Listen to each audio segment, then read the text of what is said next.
Timbira, também no Facebook, facebook.com/Rádio Timbira, e YouTube no youtube.com/TV Timbira. Você participa do nosso programa através do WhatsApp 99232-6290.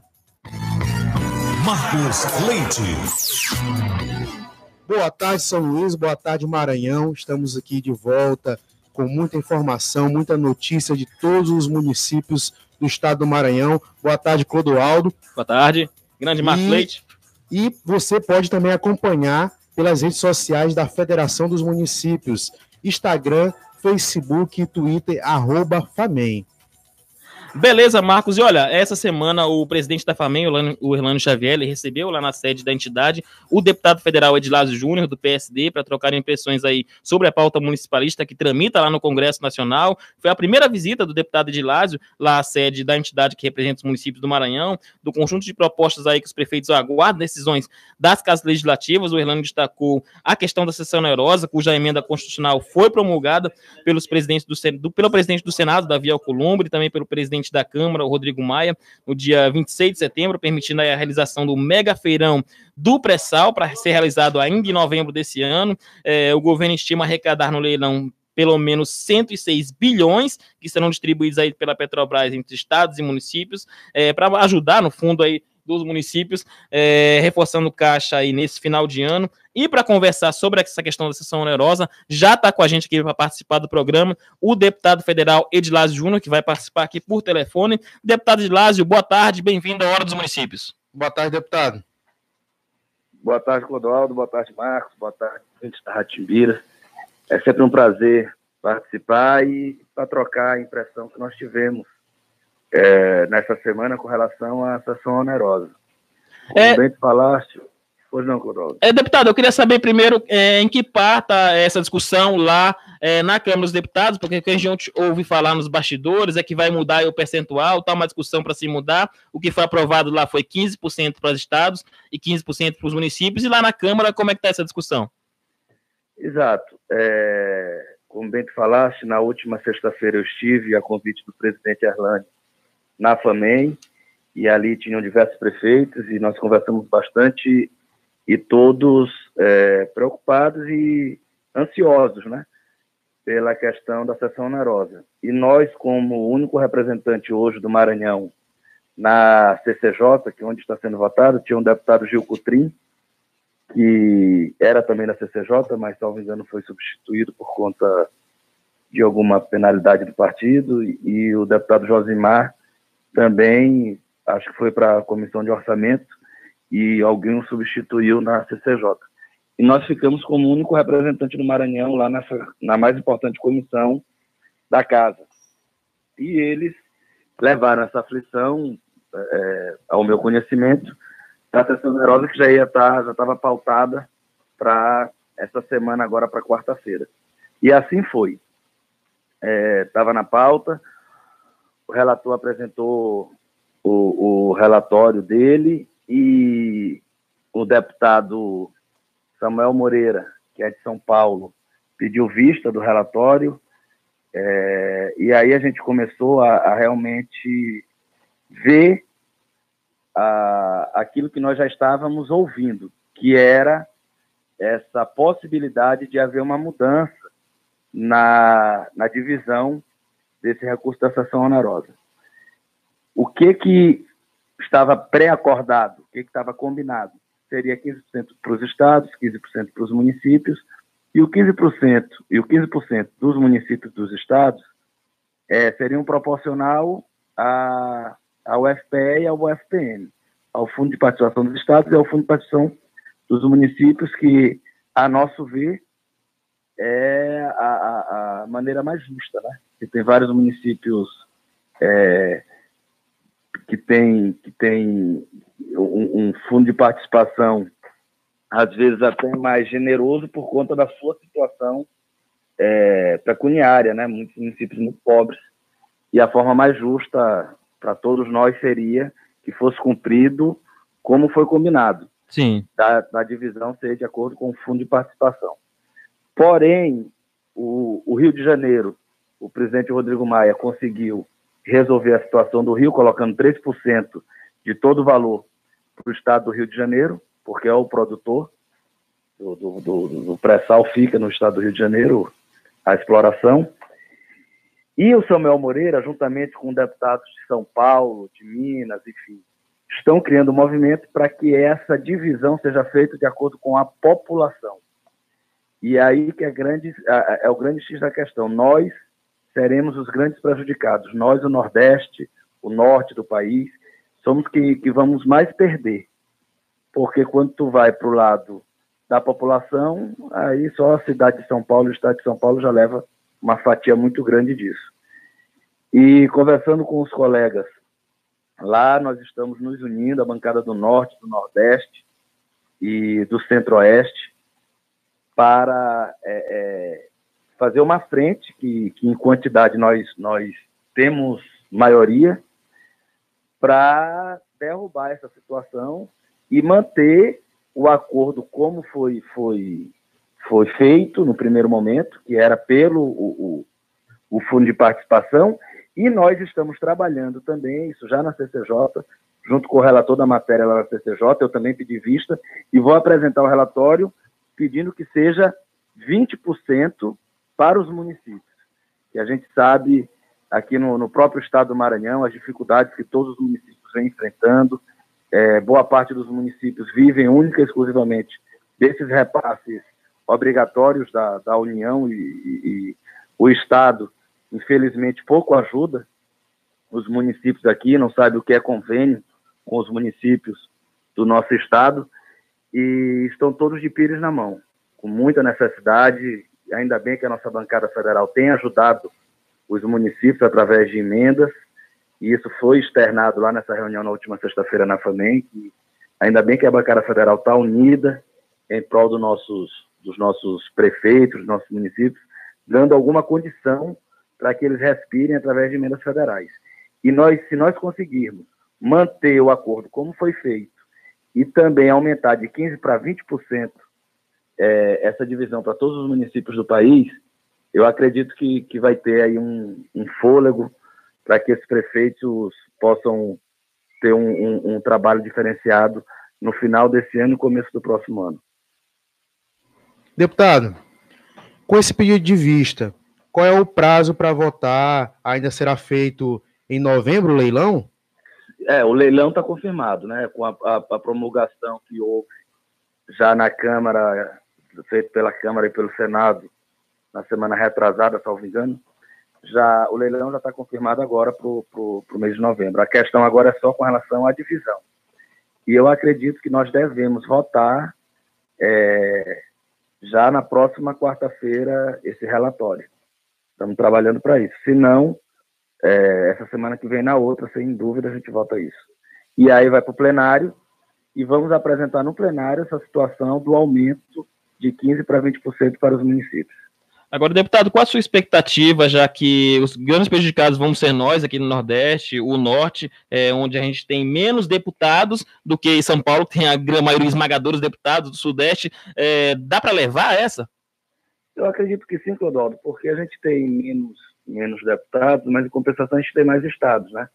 A gente fala de 9 estados no Nordeste, com mais os do Norte, enfim.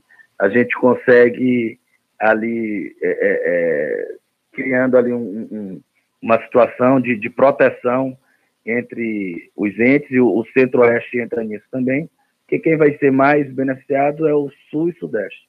Então, a gente conseguindo unir-se nessa situação, eu acredito que a gente tem condição de sair vitorioso, sim. Deputado, eu ouvi ontem aí, rolando pelos bastidores, que poderia ter uma mudança de que ao invés de ser 15-15 ou 20-10, poderia ser uma divisão 10-10-10, sendo 10 para estados, 10 para municípios e 10 para emendas dos deputados. Tem essa discussão acontecendo lá na Câmara? Olha, eu ouvi de um colega do Maranhão essa situação que iria abrir alguma situação para que nós pudéssemos também ter um percentual para indicar para os estados ou municípios. Mas eu não tenho nada de concreto, não. Eu só ouvi um colega comentar que estavam especulando nesse sentido. O que eu sei que lá na CCJ, o nosso projeto lá de aprovação é que seja 20% para os municípios e 15% para os estados. Deputado, a gente também viu aí pela imprensa de que, com relação a essa discussão da sessão onerosa, também estaria atrasando outras pautas aí no Congresso, como a reforma da Previdência, a reforma da tributária. Como é que estão essas outras pautas aí no Congresso? Na verdade, são os senadores agora que têm que votar o segundo turno da reforma da Previdência e estão colocando essa condicionante, né? Que seja aprovado logo, do jeito que eles imaginam, do jeito que eles querem. Eu não sei qual é o que o Senado imagina, mas eu sei que eles estão colocando agora contra a parede o Executivo para que possa, o quanto antes, aprovar e, pós essa situação, seja votado o segundo turno da reforma da Previdência no Senado. O senhor acredita que vai ser feita uma PEC em separado para incluir estados e municípios? É uma pauta que interessa bastante aqui a gente, a questão dos estados e municípios. Na verdade, já existe, né? A PEC já está em andamento lá no Senado, né? E acho que está bem lenta, assim, vamos falar, bem morosa, mas ela já está em andamento. Eu não sei se consegue votos suficientes para aprovar tanto na Câmara quanto no Senado, porque, principalmente no Nordeste, Clodoaldo, isso não é segredo para ninguém, vários governadores, que a grande maioria é do PT, do PCdoB, PSB, enfim, eram contrários à reforma da Previdência, davam entrevistas dia e noite, dizendo ser contrários à reforma da Previdência, mas nos bastidores pedindo para que fosse incluído o Estado e município na reforma. Então, essa contradição foi que acabou tirando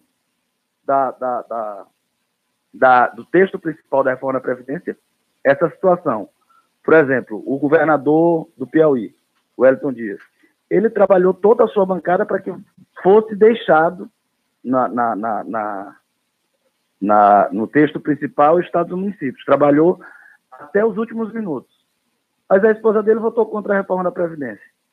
Aqui no Maranhão, a mesma coisa. Os deputados mais próximos do governador votaram contra a reforma da Previdência e ele, uma Previdência quebrada aqui no Estado. E agora que quer trabalhar para que seja incluído. Então, essas contradições acabam atrapalhando o país. Se você é favorável, vamos encampar, vamos trabalhar, vamos todo mundo ter um discurso nisso, vamos trabalhar pelo nosso país. Agora, tu jogar para a mídia nacional de um jeito, e quando tu chega para os teus aliados, que poderiam ali somar, tu está pedindo outra coisa, não... essa contradição aí não é bom para ninguém. Deputado, além da sessão onerosa, teve outros assuntos tratados na reunião com o presidente da Federação dos Municípios. A exemplo da reforma da Previdência, a reforma tributária. Teve algum outro assunto que você pode aqui explanar? Olha, na verdade a gente conversou bastante e o presidente Erlânio está de parabéns pelo trabalho que vem desenvolvendo, as condições que tem dado aos prefeitos. Hoje os prefeitos chegam em Brasília, tem um carro à disposição, tem uma casa à disposição para que possa atender, para que possa estar bem instalado. Tem uma sede hoje com ótimas instalações, tem uma mídia muito positiva também para mostrar as ações dos municípios.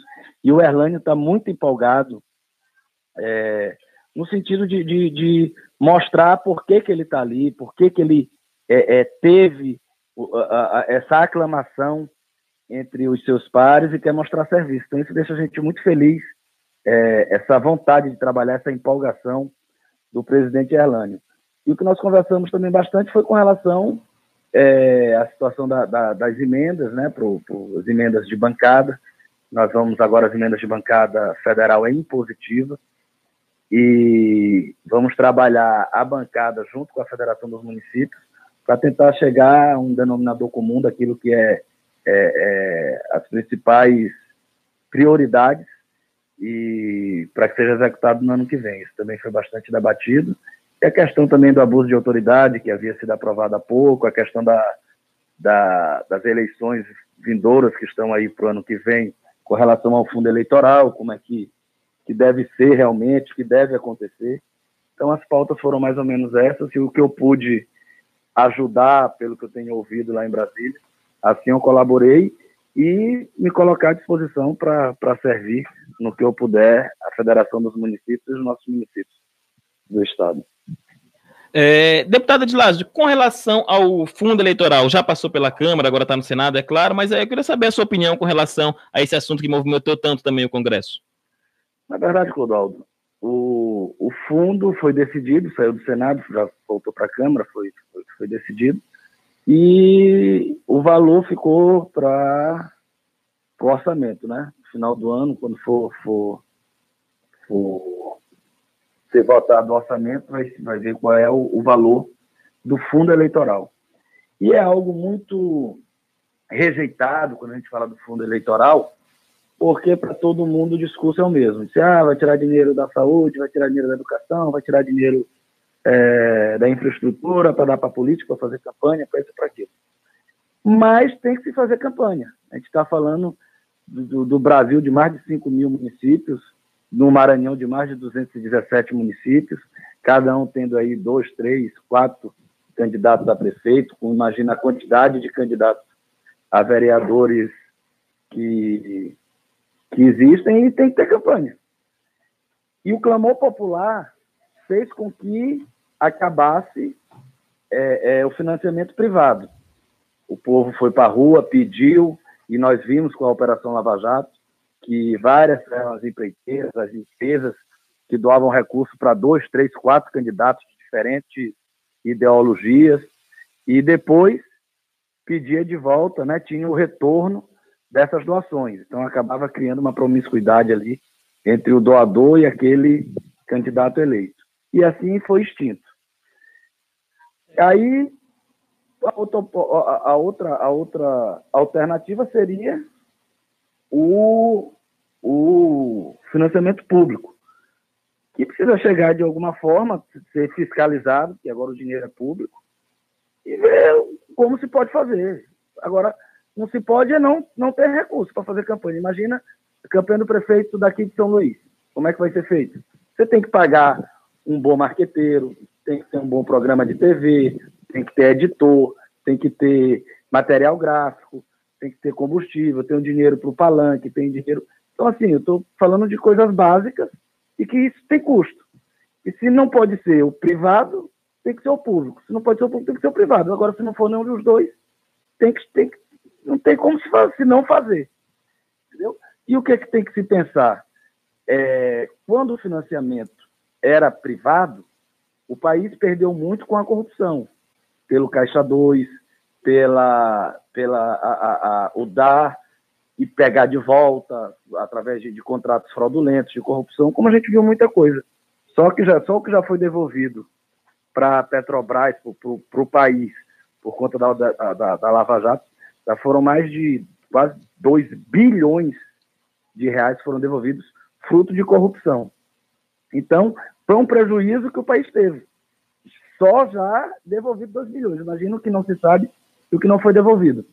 Então, muitas das vezes, se nós conseguirmos chegar a um ponto de equilíbrio, algo que não seja nada de outro mundo, que dê para ter uma campanha enxuta, e está cada vez ficando mais enxuta, diminuindo o tempo de propaganda de TV, diminuindo as situações que antes eram previstas, que podiam, como mini-door, outdoor, enfim, cada vez está ficando mais restritiva. Trios elétricos, carro de som. Então, está diminuindo os custos, e talvez nós até economizamos com esse financiamento público equilibrado com relação a um financiamento privado que depois tinha o anzol voltando através da corrupção. É algo que está sendo debatido e vamos aguardar o valor, né, que se vai chegar para financiar essas campanhas de mais de 5.500 municípios em nosso país. Ok, eu queria agradecer muito a participação do deputado Edilásio Júnior, desejar boa sorte lá na CCJ e boa sorte também a todos os deputados do Maranhão quando chegar em plenário essa discussão, para que a gente consiga que essa divisão seja pelo FPM, que é muito mais justo, os municípios mais pobres, os estados que têm mais necessidade, ganharem mais recursos, né, deputado? Muito obrigado, deputado, foi muito esclarecedor a nossa conversa, nosso bate-papo, e está à disposição aqui, o programa está à disposição, e um sucesso aí na CCJ. Eu que que agradeço, Marco, Clodoaldo, aí pelo convite. Deixar um abraço todo especial aí aos prefeitos do nosso estado, em nome do nosso presidente, Erlânio Xavier, e me coloco à disposição sempre que puder servir, estou à disposição. Mais uma vez, muito obrigado. Participou aí o deputado federal Edilásio Júnior, que está lá na CCJ discutindo essa questão da sessão onerosa e a divisão dos recursos para os municípios, não só do Maranhão, mas para que todos os municípios possam ganhar mais recursos aí com o mega leilão do pré-sal. Está marcado ainda para novembro o leilão, e a gente espera que não atrase.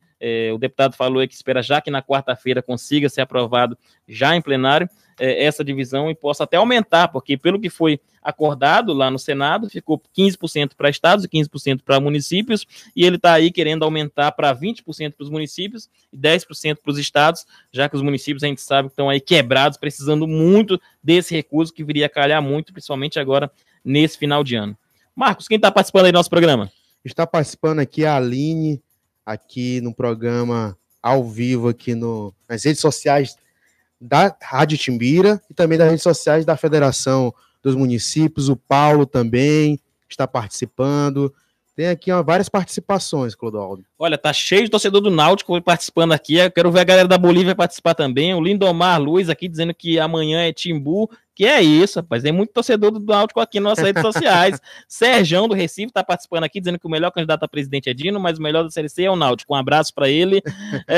Tá aqui um torcedor boliviano participando aqui, mandando eu acredito. Josimar Espíndola tá participando, dizendo que acredita aí na nossa Bolívia. A Conceição mandou um áudio aqui, vamos ouvir aqui o que ela manda aqui para a Hora dos Municípios. Boa tarde, aqui é a Conceição do Tambaú. Eu gostaria de saber de vocês qual horário que ficou o programa do Gilberto Lima, porque no horário a gente procura no rádio, não está mais achando, por favor. Querida Conceição, nosso grande amigo Gilberto Lima, esse ícone do rádio maranhense, está de férias, está descansando um pouquinho, merecidamente, o nosso amigo Gilberto Lima, mas é de 8 às 10 de segunda a sexta. Não é isso, Vitor? 8 às 10. Nosso Vitor está confirmando aqui pra gente que o programa do Gilberto Lima é de segunda a sexta, das 8 às 10 da manhã. Ele está de férias, merecidas férias. Nosso leão da montanha, grande Gilberto Lima, a voz do povo. Daqui a pouquinho ele volta de novo. Quem está participando aqui com a gente do Hora dos Municípios, também através do Facebook, é o Augusto Merlin, está participando, mas não é parente do nosso secretário Daniel Merlin, não. Esse Merlin é com Y. Cláudio Sérgio também está participando aqui, através do Facebook, no YouTube. Quem está participando é o Cláudio Araújo. Ele está perguntando, boa tarde, que horas começa o programa do esporte? Que horas, Vitor? Depois do Balaio Cultural. Pronto, hoje a partir das 15 horas começa o programa do esporte. Daqui a pouquinho tem Balaio Cultural com Zema Ribeiro e a Giza Franco. Daqui a pouquinho, Balaio Cultural aqui, você pode participar do nosso programa A Hora dos Municípios. A gente vai logo para o intervalo comercial, né, Marcos? Daqui a pouquinho a gente continua com a nossa pauta municipalista aqui no Hora dos Municípios, aqui na Rádio Timbira. Vamos para o intervalo. Estamos apresentando a Hora dos Municípios. As informações sobre as prefeituras do Maranhão, reportagens, entrevistas e debates. E a sua participação. A Hora dos Municípios, aqui na Timbira.